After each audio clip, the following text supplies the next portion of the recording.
La stratégie que nous présenterons est dans la gestion de la compréhension. Compréhension de texte, soit formuler des hypothèses, prédictions sur le contenu du texte et les réajuster. Nous commençons à vous préparer, chers élèves, dès la première année à l'acquisition de cette stratégie et elle se concrétisera en deuxième année pour recourir à ses connaissances sur le sujet.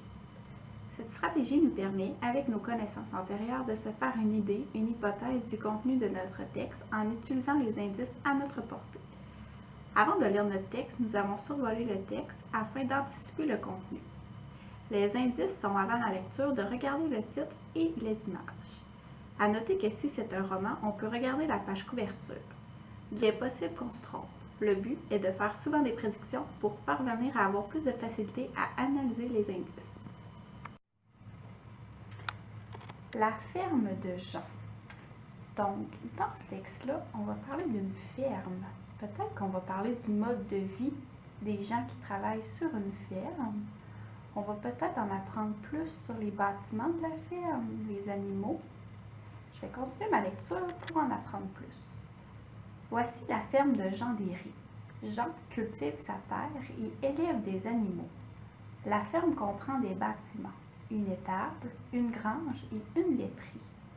Ah, peut-être qu'on va apprendre à quoi servent ces bâtiments-là.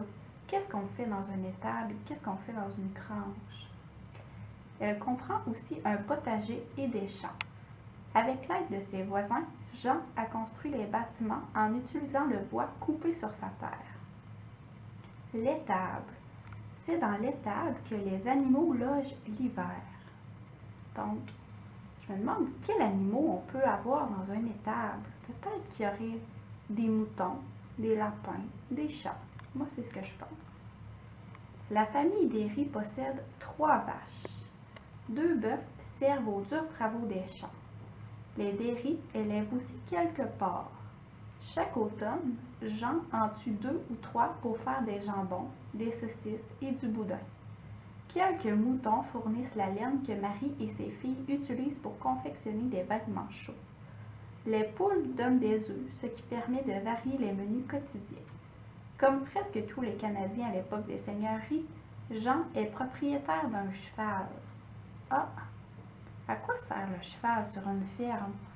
Moi, je pense que le cheval aide aux travaux manuels qu'on a à faire sur la ferme. Grâce à lui, toute la famille peut se déplacer en charrette l'été et en carriole l'hiver. Donc, le cheval, c'est un moyen de transport. Au début de la colonie, on ne trouvait pas ces animaux en Nouvelle-France. Moi, je pense qu'il y en avait beaucoup en Chine.